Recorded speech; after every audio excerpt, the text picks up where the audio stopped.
Vamos falar um pouquinho sobre terrorismo, gente? Esse é um assunto aí relativamente recente, né? É uma lei que a gente teve em 2016, né? Tem 4 anos só, e que, como costuma acontecer aqui no Brasil, não teve uma motivação assim exatamente jurídica, né? Então eu vou contar para vocês que nós não tínhamos essa lei de terrorismo, né? Ela foi introduzida em 2016 e por conta das Olimpíadas, aquelas Olimpíadas do Rio de Janeiro, que todo mundo ouviu falar, todo mundo conhece, né? Então a razão principal para que a gente tenha a existência dessa lei é nada mais, nada menos do que as Olimpíadas, né? Nenhuma razão jurídica, tá? Que aqui a gente fala de um assunto interessante, porque veja, nós tínhamos na Constituição Federal, desde 1988, né, a previsão lá do terrorismo como sendo um crime equiparado e hediondo. Só que não tinha previsão de terrorismo na lei, né? Então isso é uma coisa super interessante, né? Você não tinha nenhuma lei tratando dessa questão e a Constituição falava que era equiparado a hediondo. Então um crime que não existe era tido aqui como equiparado a hediondo, tá? O que evidentemente é um absurdo jurídico. Então assim, a gente até tinha um entendimento minoritário, né, que seria terrorismo o crime previsto pelo artigo 20 da Lei 7.120 de 1983, né, portanto 5 anos antes da Constituição.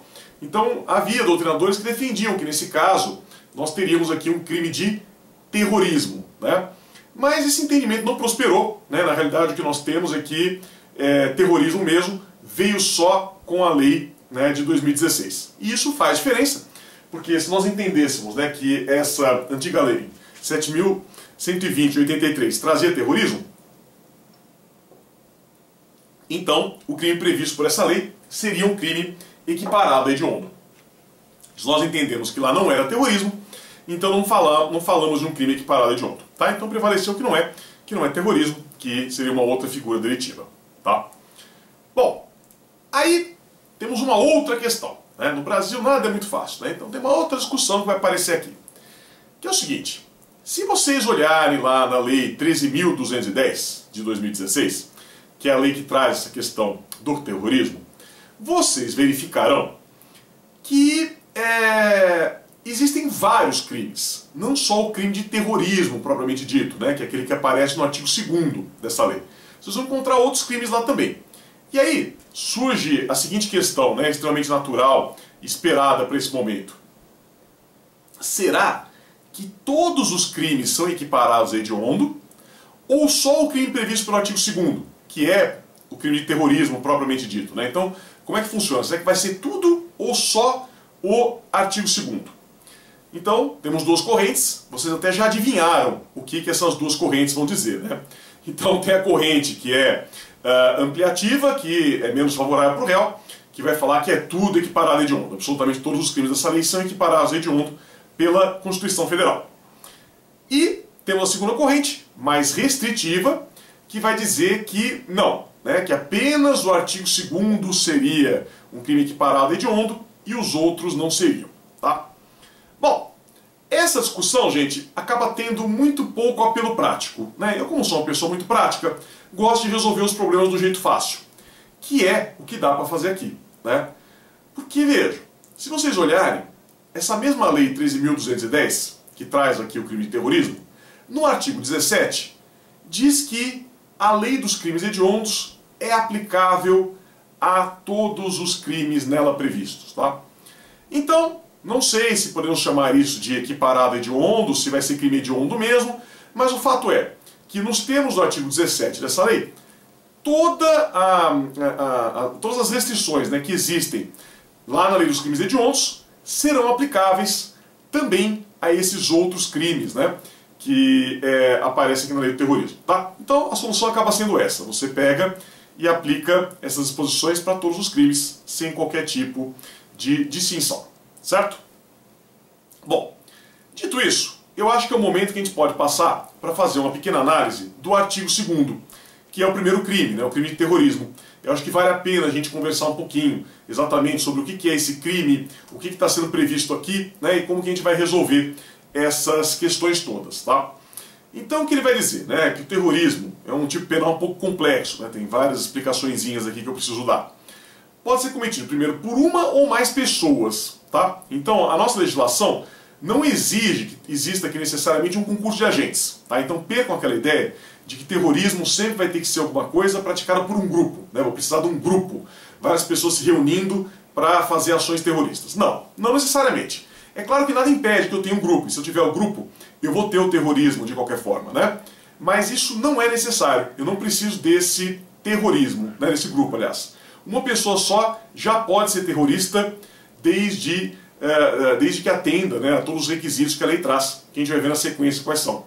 É o que se chama lá nos Estados Unidos, né, de lobo solitário, né, lone wolf, que vai cometer o crime aí sozinho, né, por convicções próprias, etc. Tá? Então isso é possível também. Bom, e aí quando que eu tenho o terrorismo? Né? O que vai ser que uma ou mais pessoas podem fazer que constitui crime de terrorismo? Então veja, a lei aqui vai trazer, por meio dos seus incisos, um rol taxativo de condutas que podem constituir terrorismo. Vejam vocês, não necessariamente serão terroristas, porque nós temos vários requisitos que vão aparecer aqui. Então a gente precisa fazer uma análise cuidadosa, né, de todos esses requisitos. Não dá para falar que houve terrorismo simplesmente porque houve aqui, né, o preenchimento de alguma dessas condutas. É claro que não.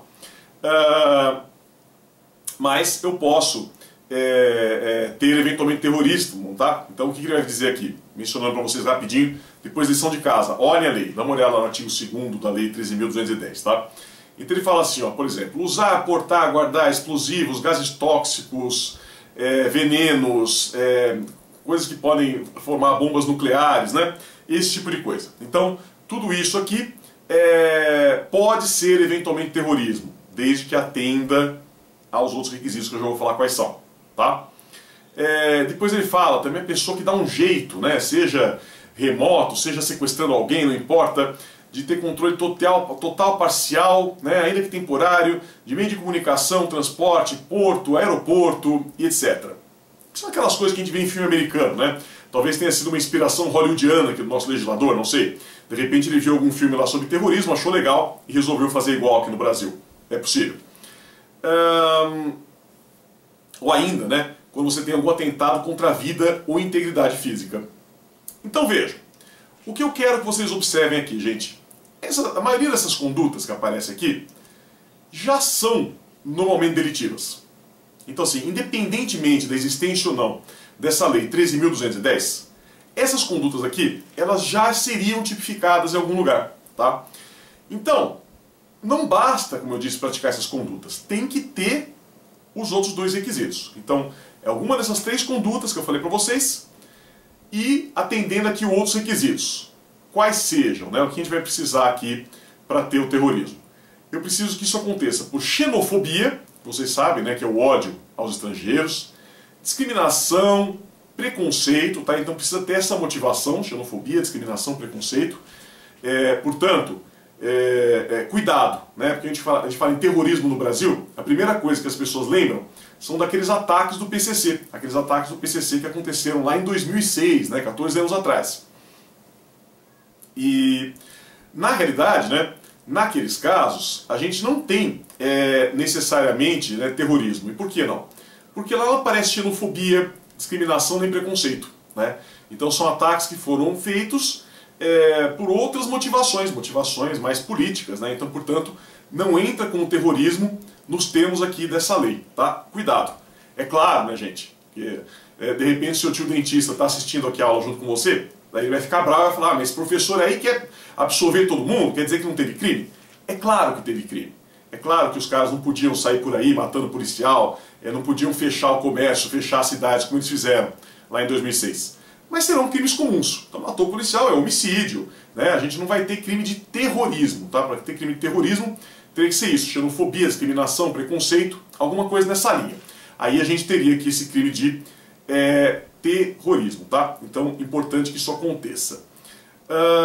E o último requisito, que é o primeiro, que tinha que ser uma daquelas condutas previstas aqui pela lei, né? O segundo, que seja por xenofobia, discriminação, preconceito. E o terceiro seria para provocar terror social, né, ou generalizado, tá?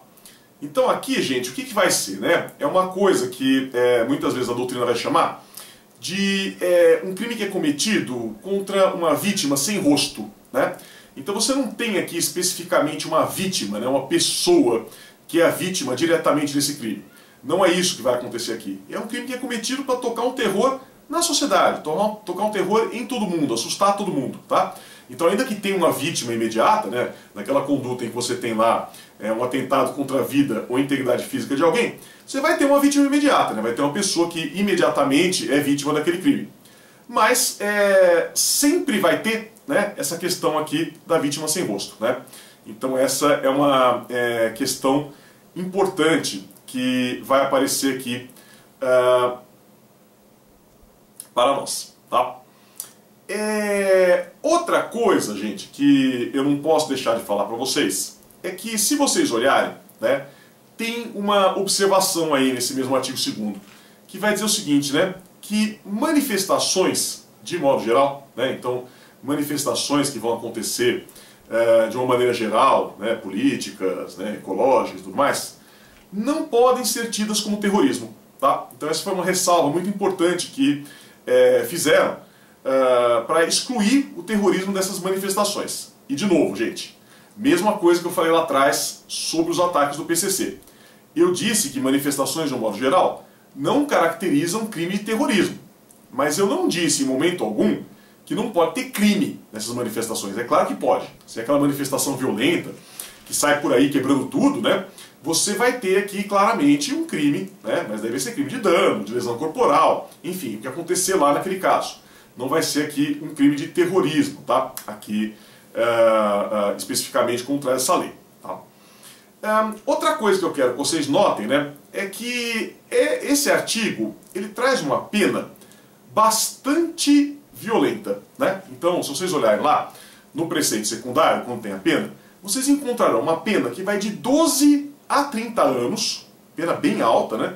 Pena igual ao do homicídio qualificado, sem prejuízo das penas referentes a eventuais ameaças ou violências que tenham ocorrido.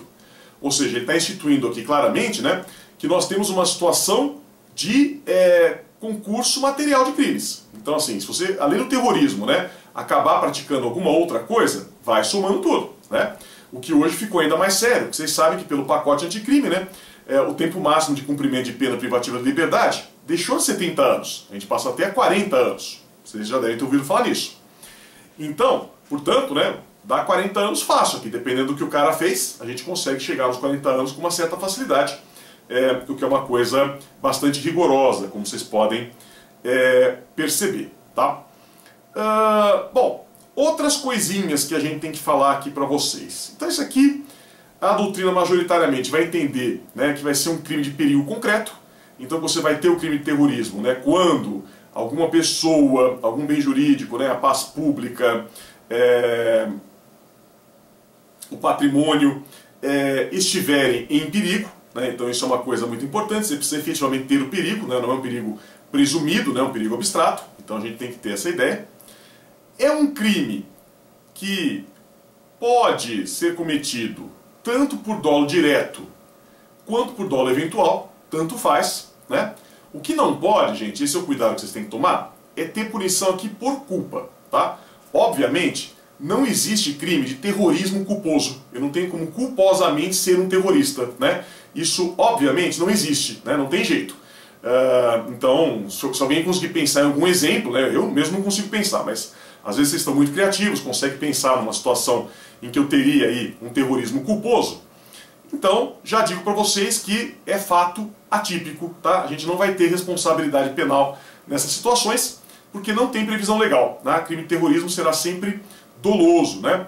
Conforme eu acabei de explicar para vocês, tá? Uma outra coisa que é característica aqui do terrorismo, né? Então, eu estou passando para vocês algumas características, para que vocês aprendam, né, a encontrar esse crime, a identificar, a individualizar, é o que a gente vai chamar de instrumentalização das vítimas, tá? Instrumentalização das vítimas. Ou seja, eventuais vítimas, elas podem ser tidas como instrumentos, vítimas mais imediatas, né, para outras coisas, tá? Então, isso vai acontecer, por exemplo, né, quando eu vou lá e mato uma pessoa, né, numa situação de terrorismo, com a intenção de tocar um terror na sociedade. Então eu tenho uma vítima imediata, que é aquela vítima sem rosto, né, aquela pessoa que muitas vezes foi escolhida meio que aleatoriamente para ser vítima, mas a vitimização dela serve para também, né, a gente ter aí, digamos assim, um mau exemplo, né, para o resto da sociedade, dizendo, ó, tá vendo, a gente fez isso, a gente é perigoso, a gente vai fazer isso, tá? Então isso é uma instrumentalização da vítima que a gente chama de instrumentalização em primeiro grau. E, por óbvio, se tem a instrumentalização em primeiro grau, vai ter a instrumentalização em segundo grau, né? Não tem como ser diferente. E quando que isso vai acontecer? Quando a vítima imediata, né, for usada para pressionar o governo de alguma forma, né, por alguma motivação aí política, alguma coisa assim, também eu posso ter essa instrumentalização da vítima, tá? Sempre esse tipo de crime, né, tem a perspectiva de reiteração. Então, assim, normalmente terrorismo, quando acontece, vocês sabem disso, né? Não é difícil explicar terrorismo, porque tá cheio de filme americano que trata dessa questão, né? Então, normalmente, né, é aquela coisa, a gente fez isso hoje, semana que vem tem mais, né? Sempre tem aquela ameaça de que vai reiterar, de que vai acontecer de novo, que vai repetir, né? Então, essa é uma outra característica muito presente em condutas terroristas, né? Muito embora, né, importante que a gente diga, não precise ser aqui, gente, habitual, tá? Então, para eu ter o crime de terrorismo, eu não preciso dessa habitualidade. Uma vez só que você praticou alguma daquelas condutas, o crime já aconteceu. Não precisa ser uma coisa que você faz todos os dias, né, ou toda semana, ou todo mês, tá? Uma vez só já é. Então, assim, aquela perspectiva, aquela ameaça de que vai ser uma coisa reiterada, que vai ser uma coisa que vai acontecer bastante. Mas não precisa ser habitual, não precisa acontecer nada disso, tá? E por fim, para terminarmos por hoje, duas palavras sobre a consumação. Então a consumação, gente, aqui vai ser como acontece em qualquer outro crime. A consumação se dá com o ato terrorista, né? No momento que tem a prática do ato. Que aí pode ser vários, né? Expliquei para vocês, tem várias condutas aqui possíveis. Pode ser de controlar parcialmente ou totalmente, né? De atentar contra a vida, de usar, de portar substância proibida, enfim, né? Com esse ato. E, obviamente, vocês também já estão imaginando o que eu vou falar, não tem muito problema, né, em pensarmos em exemplos de tentativa de terrorismo. Porque a pessoa pode tentar fazer todas essas condutas e não conseguir por razões alheias à sua vontade, tá? Então você pode ter tentativa de terrorismo também, sem problema nenhum, tá bom? Tudo bem, gente? Então, por hoje é isso. Não percam, no próximo vídeo a gente termina essa lei falando dos outros crimes que são previstos na lei de terrorismo, tá bom? Muito obrigado pela atenção, boa semana para todos e até a próxima.